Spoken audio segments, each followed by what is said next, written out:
This is Broke Money Hustle.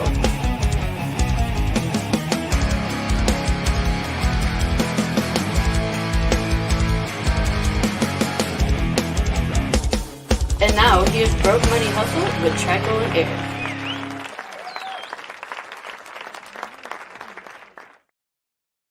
Hello and happy Monday. We had another great opener to the stock market. Both my main accounts are doing quite well, and some things are up that haven't been up in a while. I'm now making money on my Apple shares, so that's terrific.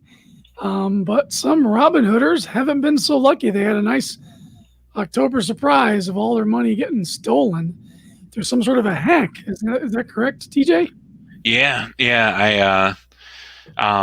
I heard about it. I think it was this morning. Because over the weekend I don't really look at what's going on too much because I'm like, yeah, I can't buy any or sell anything anyway, so I don't look at all the latest news on the market. And so I looked this morning to kind of see like, oh, what should I buy before the market opens? And or what should I buy as soon as the market opens? And there was all this stuff about like people's Robinhood accounts being hacked. And so I'm like, well, wait a minute. I got a Robinhood and my portfolio's finally doing good. So I'm like, I can't have it hacked now. I'm finally making some money on there. So I looked into it. Basically what's been happening is hackers get your email, like they get access into your email account, and then they see you have a Robinhood, so they mark your Robinhood. You know how on Robinhood every time you do anything, if you do a like a limit order or you buy something or a deposit goes through anything, it sends you an email about it. So they go into your email, they mark your Robinhood emails as spam, so it goes to your spam folder. Then, since they have your email, they go to Robinhood. They do the forgot your password thing. So then the Robinhood sends the renew your password link to the email, but you don't see it because it's in your spam folder now. It goes straight to spam. Yeah. So then they reset your password, then they get into your account, and any cash you have in there, they change the bank account from your account to one of their accounts. Any cash you have in there, they send over to their checking account, and then any stocks you have in there, they go through and sell them. And once it's liquid cash in your account, they send it over to their bank. And like I've heard, sometimes they do it like a little bit, to see if you're going to notice or not. And then some of the people were saying that they did it all in one shot, got all the money out, and then it was just gone. Dang. So one way to kind of help against that is to set up like a two-step authorization. A lot of different companies do that, where you go to log in, and then to make sure it's you, they call your phone number or they'll text you a code to your phone number, something like that. So I went through on my Robinhood today and set up the different types of two-step options, because they got a couple different two-step options you can use. So I set that up, so as long as no one steals my phone, I should be okay. And luckily, I have one email that's kind of for financial things, and then another email that's for bills, and another one that's a personal email. And so if they have my Robinhood email, they don't know what service provider or anything I have, so they can't try to ask for a new SIM card or anything and steal my phone. Yeah. Well, fortunately for you, you have a phone nobody would want. Yeah, exactly. If they try, I have the Jitterbug phone, so if they try to call the customer service over there, it's going to be 20 minutes of what? You need a card? We don't do credit cards. We're a phone. What? So, and then the hacker will get tired of that and just give up on it. So I guess it's no coincidence then that Robinhood sent a message out at 10:44 this morning. It's National Cybersecurity Awareness Month. Coincidentally. Yeah. So basically, if anywhere you've got passwords, set up the two-factor because it just keeps getting worse. They keep getting Yeah. sneakier and sneakier how they do things. Oh, exactly. Pretty soon we'll need retina scans on our phone to Yeah, confirm. press your face against the screen. They're probably your identity. Yeah, we'll have Well, a blood type reader or something where you put some blood on there, it checks your DNA, and then it gives you access to your account. oh yeah. Scary stuff on the way. Yeah, But in the meantime, I mean, we've got hopes of regained hopes of stimulus and good economic numbers coming out, and it looks like our fourth quarter here is starting off with a big bang because goodness gracious, we had some nice gains. yeah, yeah. Just about everything seemed like it was green, and the stuff Unless that's it's a green. movie theater like we covered last week. Huh? Oh, the movie theaters. Yeah, no, they keep going down. Yeah, I did notice that my AMC isn't really doing that well, and I'm like, but you guys are open now. Like, you should be doing really good, unless everyone's afraid to go. I was looking at the theater times today because I figured this weekend I'll probably go see one. Yeah, I want to go to the movies again too. Need to enjoy it while it lasts. Yeah, yeah. Pretty soon everything will be streaming. Well, I'm really happy because my lemonade stock that I bought, that's up to $66 a share. Awesome. Flirting with 70. I got in at 48. Oh, nice. The Dana stock that I bought's at 14, so it's up over $2 a share from where I bought it. And good Lord, Square flirted with $200 a share today. Really? And it's at 185. I saw it get as high as 190 during the day. Nice. So that was a pretty good benefit. That's in my Weeble. And then, of course, it looks like Apple's closed at 125 today. So it's finally making money now. Yeah. After I bought it. Yeah, that's good. Yeah, a lot of things are looking green, and some of the stuff that's green is like really green. Mm-hmm. So that's good. Yeah, I don't have too much red on my portfolio, and the stuff that's red is like 68 cents or 23 cents. It's not how it's been lately, where it's like everything's down $5. Yeah, and there's some interesting news coming out too with, like for example, the Disney company. They just did a restructuring announcement today. They're basically restructuring their company to focus on streaming. They're going to break their company down into two new departments to where they've got a department that focuses on creating the content and then a department that decides which channel it's going to go to. So if it's going to be a streaming thing or a theaters or straight to video or whatever, they're going to situate things that way. But everything is tailored towards streaming. And I noticed one of the hedge fund investors, and according to this article here on Reuters, said they need to cut their dividend to increase spending on new TV shows. So they're moving some of their money around. And they gave Disney a pump and went up 5% today. Yeah, that's good. I wonder what effect that's going to have on the because the Marvel movies were going to have a lot of TV shows on the Disney streaming service. So I wonder if that's going to affect those, if they're going to cut those back or. Yeah, and they've got a good install base, over 100. What does it say? Over 100 million streaming customers worldwide. Netflix has 193, but Netflix has also had 13 years. Yeah. So, even at the price that it is now, 130.76, might be a good time to get in on Disney, because with the new Marvel content coming out and their aggressive restructuring, this might be a good time to get on the Disney stock. Yeah. Yeah. Now I wish I would have bought it last week.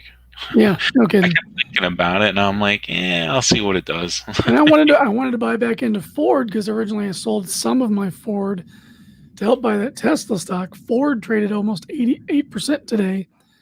It's at 780. Bazinga has an article that Ford came out with. They're giving an upgrade on their benchmarks for them, looking like they're going to have a good year in 2021. And there's also another article I saw floating around about some options activity, kind of strange, going on with Ford too. So there could be some insider stuff going on where they know there's a big announcement perhaps. So it might be a good time, even at $7.80 a share. Of course, I bought Ford when it was at its all-time low for the year. So you lose a little bit of money there on that. But still, with EV coming out, they got a big push for that. They're going to do the electric Ford F-150. And this new upgrade here from this analyst sounds like that's going to be another buy too. Yeah, sounds like it'll be really good. I think I saw an advertisement. I only caught like a couple minutes of it. I don't remember if it was Ford or Chevy. One of them, I think, is doing pre-orders for an electric truck. I caught like part of a advertisement when I was watching TV last weekend, but I saw that and I was like, oh, they're already taking pre-orders for them. So now I'm kind of wondering if it was Ford because I can't remember. I thought it was one of the big three. Yeah, I don't know. I didn't see that announcement, but it wouldn't surprise me that it's Ford because Ford seems to be gearing up to be a lot more aggressive now. Yeah, yeah.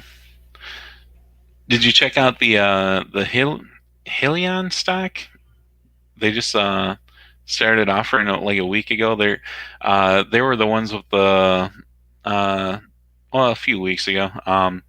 They were the ones with the they had a semi truck that was I don't know if it was all electric or hybrid, but their commercials had like a semi truck, and they were getting into the clean vehicle space.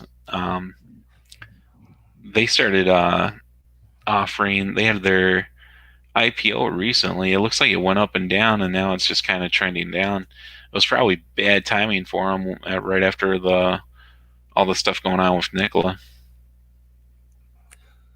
Yeah, I'm taking a look at. Okay. So apparently Helion, that was with the Tortoise acquisition company, Oh, okay. the Tortoise Helion merger. Yeah. Let's take a look and see what some of their latest news is here. Alrighty. Yeah, because that was one I was kind of watching. Yeah, that's the sticker for this SHLL. That's the special purpose company's stock.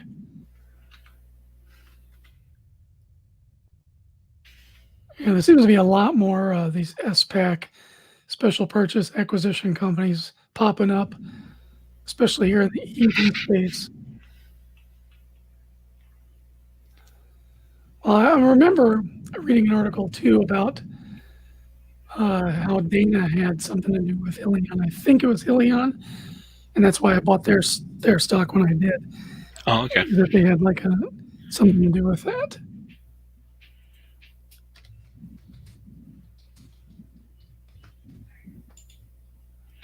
Yeah, those oh wait. Oh, I pulled up the wrong symbol here. Now I gotta remember. Oh, here it'll be in my messages. There was one company, yeah, Spartan Nash. I was kind of looking at this one, but I didn't buy it last weekend. It's SPTN. I put the other day. It was like last Friday. I put a bunch of limit orders out for a ton of stuff. Because a couple of things were falling down a little bit, but I had like 3 or 4, and I didn't have time to keep an eye on them. And then there was a few stocks where I put a sell limit order in because they were getting up to a good price, and I'm like, well, they pay dividends, but they're smaller companies, and the dividends aren't really that great, and they're not on my part of my dividend aristocrat or king one. So I put some sale orders in for those. But one of the ones I put in for buying was Spartan Nash SPTN. Mhm.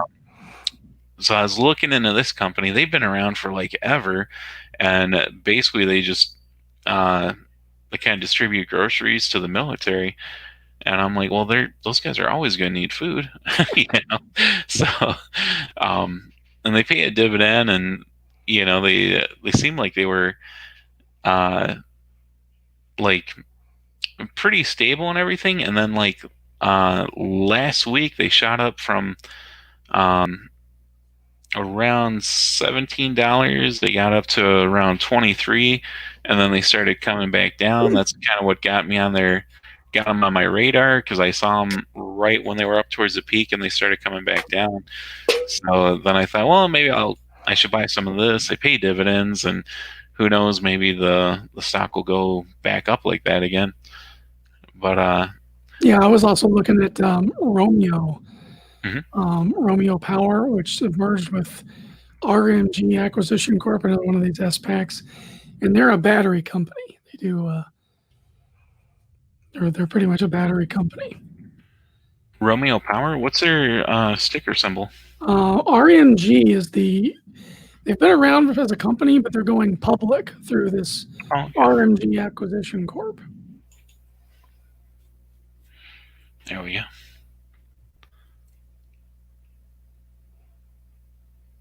Yeah, this was released on the 2nd. Battery maker Romeo and talks to go public by RMG merger. Cool. Yeah, it looks like they started out today pretty strong, then they dropped down a little bit. I don't know if the merger's gone through yet or not. They're just planning on it. I gotcha. Have to look into more of that. It's kind of hard to follow because there's always one of these SPAC companies popping up. Yeah. What they're doing. Basically, the purpose, if you don't know, they're a blank check company, and the purpose is to merge with other companies to go public for the most part. So people will get together, investors will get together, they'll form an SPAC with the sole intent that that's just going to merge with another private company to become a public company. Then they put the SPAC up on the stock market, and they start selling shares in it, I guess, prior to the merger acquisition. So that way they can build up capital through the issuing of stock, saying that we plan to do this, we're doing this, and then I guess the ticker symbol will get transferred into over whatever the new company is called.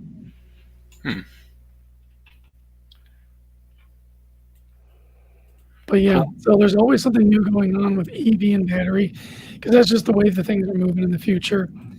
It's not as good as gas, but the technology is finally getting there to where, the car's automobile is actually useful at that point.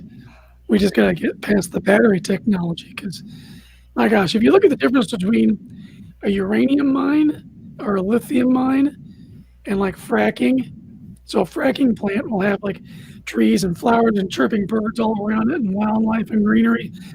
And a lithium mine is just a giant hole in the ground. Yeah. Huge strip mining operation. Nothing around it at all can live. And that stuff's toxic when you pull it out of the ground. So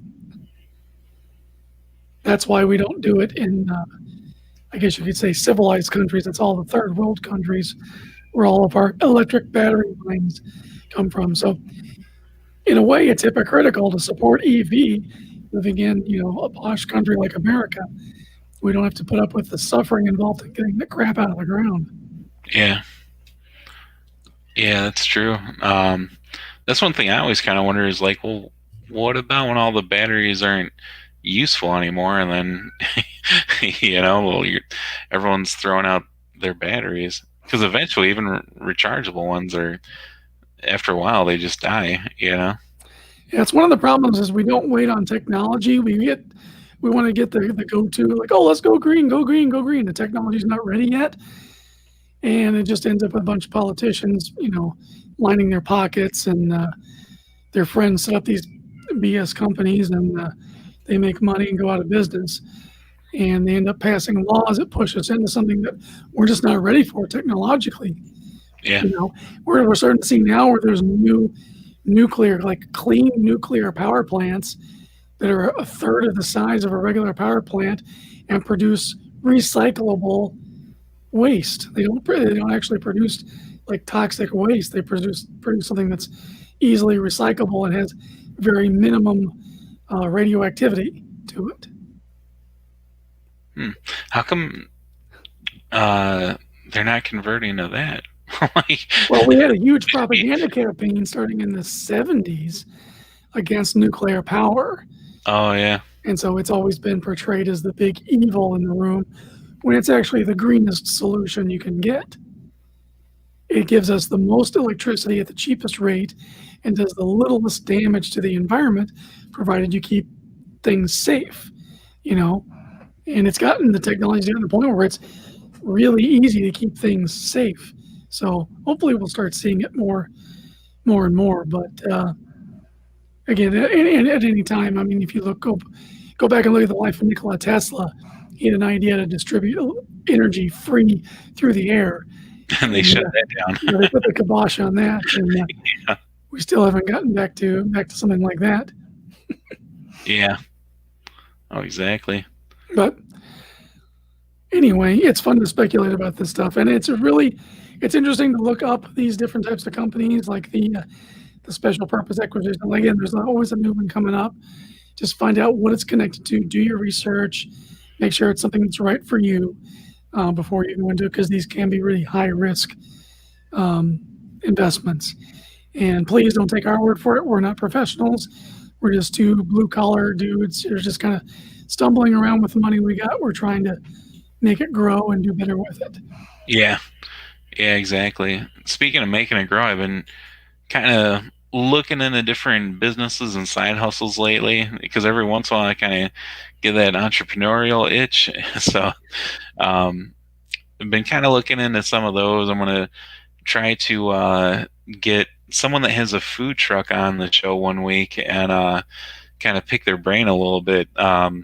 Last weekend, we went to a drive-in movie theater. Those are kind of making a comeback because for a while the regular movie theaters weren't open, and they had some food trucks lined up, and that's something I was always kind of curious about. And the one of the food trucks was like genius because it was just a trailer, like a little tiny trailer, and kind of like it almost looked like one of those 60s trailers. Like it was painted like from the 1960s, and it was painted like a kind of like a pastel blue or like a baby blue, and they were just selling baked goods out of there, like cupcakes and that kind of thing. And I'm like, that's genius, because they didn't have to spend 30 or 40,000 on a truck. They probably got this old trailer for like under $1,000, and just put some paint on it, and it didn't look like it was like a high end professional paint job. They just painted the thing like a baby blue color, and then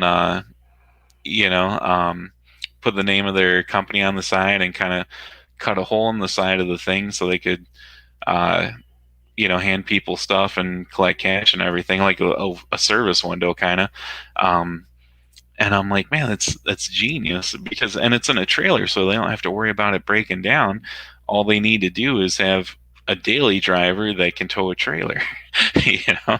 So I wanted to ask him. I had so many questions I wanted to ask him about, like how the business works. Do they just cook all the food inside the trailer, or if they had a commercial kitchen they went to and cooked everything? But there was kind of a line, and oh, that's cool. Grilled cheese, that'd be easy to make too. That's probably this is what I think of when I think of food trucks. This is hilarious. It's a real food truck. I don't know the story behind it, but we have it up on the video. So if you want to see this, you have to go to our YouTube or check us out live on Facebook. But it's $1 grilled cheese, no change given. Sort out your own SHIT. Menu, grilled cheese, $1. That's enough. If it says danger, $1 grilled cheese. Don't ask for a GDE tomato slice. I swear to God, I will reach through the window, pull you inside, hold your head against the griddle, which will be embarrassing for you. Yeah. That's awesome. It's hysterical. There's like some of this is too blurry for me to read. This is the only image I could find of it, but Yeah, it floated around the internet like probably last year or something. yeah. But it's just funny.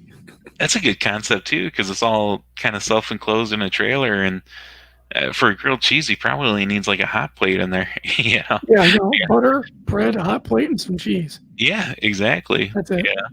So yeah, I was in line to buy some cupcakes and stuff from this like little trailer stand thing, and I'm like, this is genius.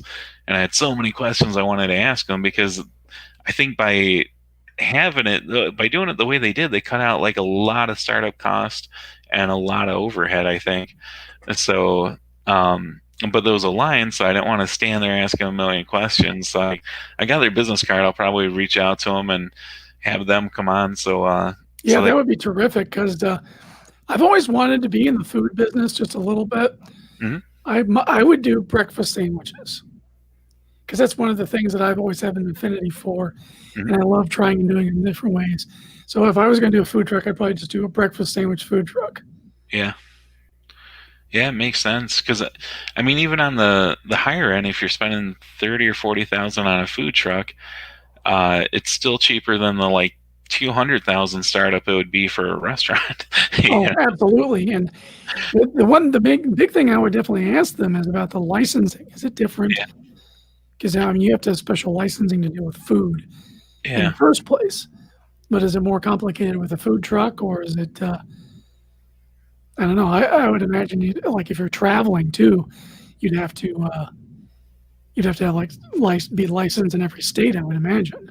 Yeah. Yeah. That's another thing I wasn't because I'm pretty sure they have to have the inspector out to inspect it like any other restaurant Oh, kitchen. certainly, yeah. Um, so, like, if she's only serving cupcakes, and I'm like, well, would she have to have the trailer inspect? Like, if you're serving something, you're not making it there in the trailer. Like, if you're just selling like canned pop and chips and candy or something, you probably don't need an inspector because you're basically just a store. And so for her, it was cupcakes, but if she made them in a commercial kitchen, she probably didn't have to have the trailer inspected, and then that cuts down on um, everything you have to have in the trailer. But then you have the added cost of having to have a commercial kitchen that you're renting out for a couple hours to make the cupcakes. And if you run out, you can't do anything because you're not set up to make anything in there.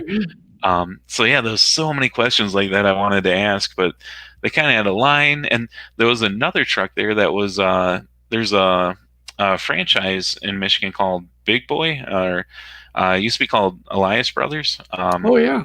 If you're down south, they have a very similar restaurant called Shoney's.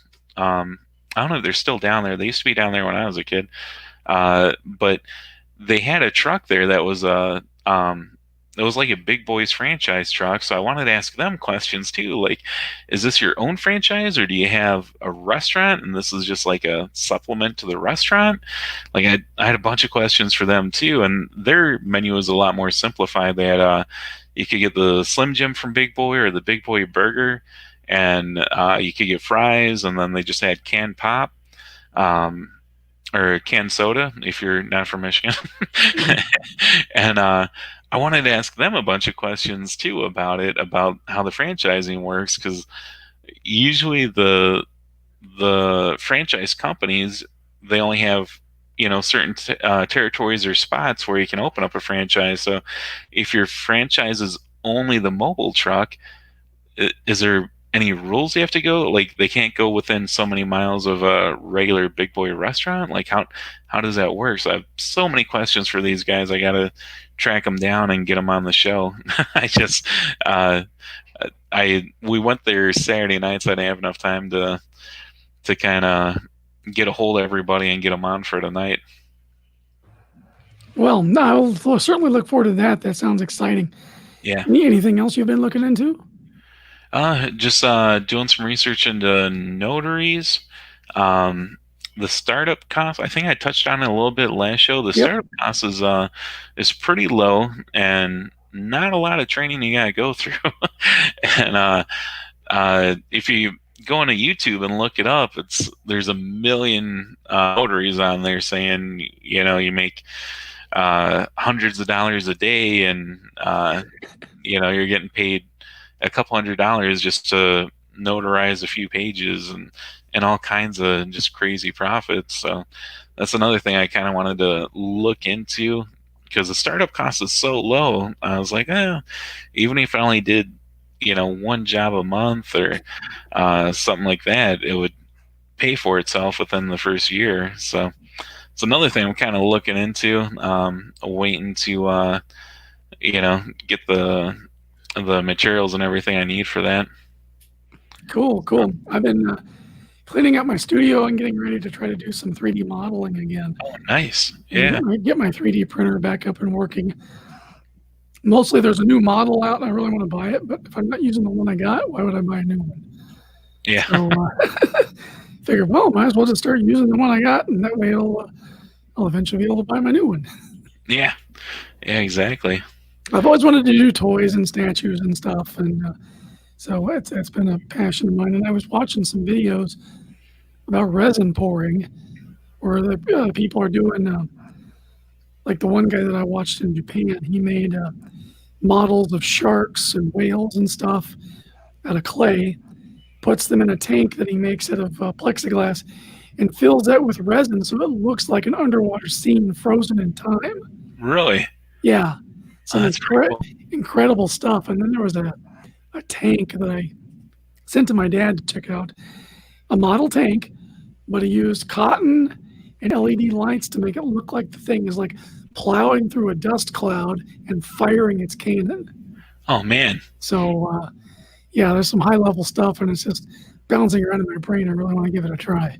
Yeah, that sounds awesome. That'd be pretty cool. Of course, it's one of those things. It's like you gotta give your time to it, perfect the craft. Before you even come out with a product, you've spent all this money and time, and you hopefully can turn it around and selling it. Like with my artwork and my comic stuff, I've already done all the hard work. I just gotta produce work for people and get paid for it. This would be something totally new. I have to invest the time in to get to the skill level where I can start putting out stuff that I can charge money for. So not as easy as going out and doing DoorDash, but yeah, something like DoorDash is fun. It's good. It's easy money basically, but it's not creative work. So it's kind of like a last resort for me. Gotcha. Yeah. Well, that'd be a good thing to kind of work on in your spare time and stuff, to kind of because it sounds like once you got it going, it might be a pretty good side hustle once kind of word got out and people saw some of the finished products and everything, and you got kind of more familiar working with the different materials and everything involved. Yeah. And I could easily, like, I myself being a person who really likes sharks, I love the underwater stuff. I'd pay hundreds of dollars for one of these. They look so incredibly lifelike. Yeah. And I want to start small. I'll do like maybe somebody swimming away from an octopus tentacle or something, something small like the size of your phone, just to start out before tackling some big ones. But it'd be cool. Yeah, that'd be awesome. Add that to the other things that I'm involved in other than the drawing part. Still working on trying to teach myself how to program so I can do a video game.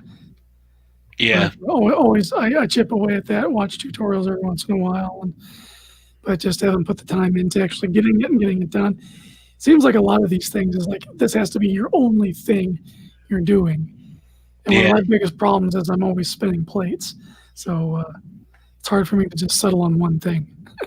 Yeah, that's been a problem I've had. I've tried to kind of streamline everything to where instead of trying to put in a couple hours a week to a bunch of different kind of side hustles and everything, just to kind of streamline it, figure out what I make the most money at, and then just put 100% into that, or have a couple things and just focus really hard on those, and try to get even more of a bigger return on the stuff that I'm already making money at. But It's hard because there's a lot of side hustles that sound pretty good out there, so I want to try all of them. Yep. Exactly. But yeah, that's one thing I think around the holidays when there's kind of some more downtime and everything. I gonna try working on a few things like you were saying with the coding and everything. There's stuff like that I've been meaning to do and get some additional training on to kind of increase my marketability. But just I haven't had any time right now, so I'm hoping during the holidays that'll be my present this year is some time to to do all the things I put on the back burner. Yeah, yeah, totally. I understand you. Well, are you watching any stocks that you're thinking about picking up, or Nothing too much. The that one Spartan stock I was kind of looking at, Spartan Nash. Um, and yeah, other than that, just kind of keeping an eye on my dividend kings and dividend aristocrats to kind of round out the ones that I don't have already. And just kind of keeping an eye out for most of the monthly dividend stocks that are pretty reliable that always pay out dividends every month. I already have some of those, so I'm keeping an eye out for additional ones of those, and just kind of anything I already have that's doing pretty well, paying out dividends and everything. Then just kind of keeping an eye out to see if the prices go down to buy more. That's the only drawback when like the market's really good right now. Like my portfolio is worth a lot better than what it's been lately. you know? yeah, yeah, probably. So, but the setback to that is there's no really good deals to buy anything because nothing's really that far down. Well, I got a possible good deal for you. This is one I'm looking at. Walgreens. Ticker symbol is WBA. Oh yeah, $37.02 right now. The analysts on Robinhood have it as a hold at 86% and a 5% buy rating. But for me, I'm looking at it possibly because if you go to its 1 year chart, look back at November 13th, 2019, it's $62.25 a share. You go January of this year, $59.29. Currently at $37.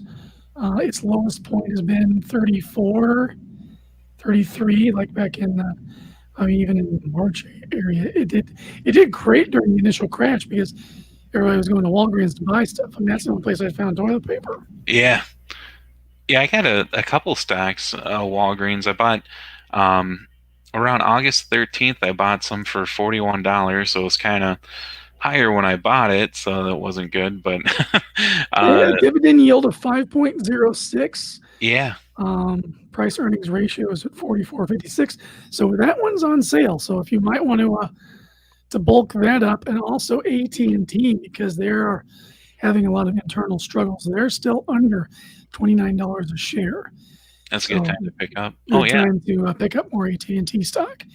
Get that dividend going. Yeah, it looks like right now it's around 28. That's 28.11 is what it's showing on Robinhood right now, which is good because I bought it back in July and it was 29 and some change. So yeah, it normally stays around 29.30. Yeah, but because they've this whole year for them have been we need to empty our balance sheets. They sold off their Warner Music label. They cut throats of DC Comics, basically, like half the staff is gone. Yeah. They've been making more. They've been trying to streamline their company. We don't know what's going to happen with HBO and Crunchyroll, and because they have several different streaming services. The thinking is they're all going to be under HBO Max, but that hasn't happened yet. So this is like a time to buy up AT&T stock because they're going to get their stuff figured out eventually, and they'll be able to break that $30 per share and cruise along because they want to compete with Disney. They want to compete with Netflix. They want to be right in there. I've got HBO Max just because it came free with my phone plan, and it's decent. I really enjoyed God, what's the attorney's name? They did a reboot, a prequel show of Perry Mason. Oh, okay, yeah. Yeah, it's really cool. It's a really, really chic thing, and I love those period dramas anyway. Yeah. So it's kind of a prequel. He's just back from the war, trying to be a private investigator for hire, and it goes through the story of how he eventually gets his law degree and this whole case that kind of makes him a lawyer, hotshot lawyer. So I'm eagerly awaiting season 2 for that. And they have some other good content too. But I think once AT&T figures out what it's going to do, you're going to see that platform explode. Yeah. And be more competitive. So good time to get on AT&T and pick up that dividend at $28. Yeah, I think I'll put a limit order in right now to grab some when the market opens tomorrow. Good idea. Yeah. All right. Well, I don't have anything else. I'm looking forward to tomorrow. Hopefully, we'll get some more good news, and it'd be nice to get some firm details on that stimulus, because when you don't know what's going on, as you can see, like when we thought we wouldn't be getting it, we had a lull in the market, and when you're getting it, it goes up. So it's like everything, all the stuff you don't want connected to your money is affecting your money. Pretty much. Yeah. All right. Well, if you don't have anything else, I'm gonna set us out. Cool. Thank you very much for listening, wherever you guys are listening. We want to thank our listeners on Spotify, Google Podcasts, Apple Podcasts. We want to thank everybody who chimes in, who listens at the Indie Volt Network on Thursdays. Hopefully, we're still being broadcast. I haven't heard anything from the boss. He's been AOL recently, and we're wishing him well as he heals up.